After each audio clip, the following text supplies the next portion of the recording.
Okay, so one of the questions I get often asked, particularly from new players, but even from experienced golfers, is should my iron sit flat on the ground at address? And I see a lot of people doing this and it's absolutely killing their golf. So I don't want you to ever sit your iron flat at address. Reason being,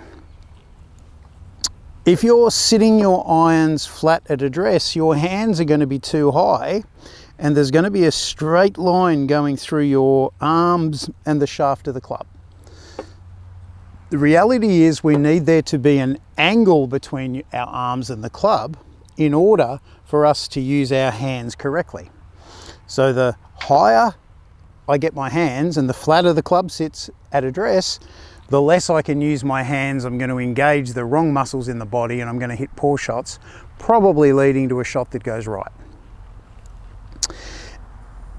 What instead we have to think of is at what point do we want the iron to sit flat? It's certainly not at the start, but it is at impact. Now, because golf is dynamic, so as we swing, we've got a lot of different moving parts.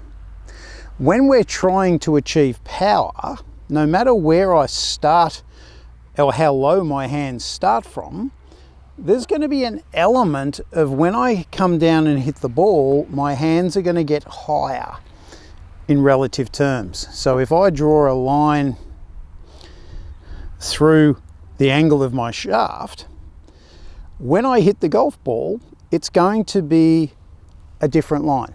So we're going to have two different lines at play. That's pretty normal.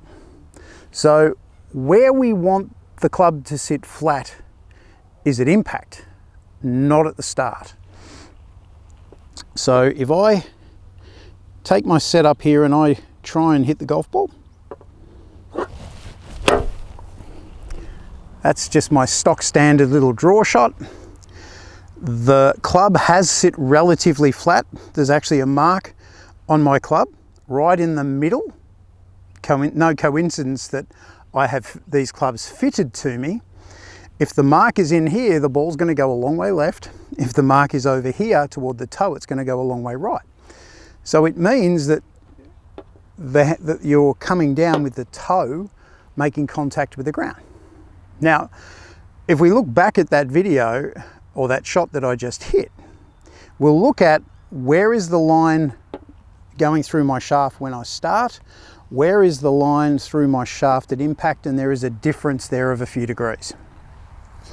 Now, if we contrast that with my most lofted wedge, which is my 60-degree sand wedge. When we hit a 60-degree sand wedge, we are not after power. We are after control. We're not trying to hit it 20 meters further than we've ever hit it.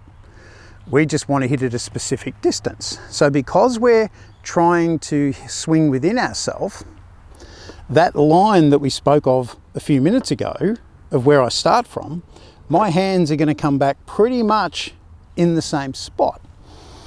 So I'm going to hit a shot and we're going to see how that plays out. So that's only about a 30-meter shot.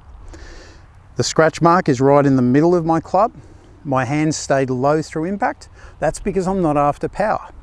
It is for that reason that most people need to get their most lofted wedge flatter than what the lie angle of the irons are. So if you're 2 degrees upright, hypothetically, you will either have a standard lob wedge or maybe even 2 degrees flat. It's 2 to 4 degrees and everyone's different. There's not a rule of thumb, but the rule of thumb is it's flatter than your irons.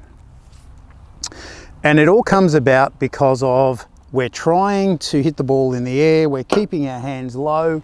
So the line of where I started from with the lob wedge is going to be very similar with where that line is of the shaft through impact. So if you want to hit better golf shots with your irons, don't start with the club sitting flat on the ground. It's really going to hurt your golf. If you want to improve your golf, I'm going to put a link to another video just up here I know is going to help improve your golf.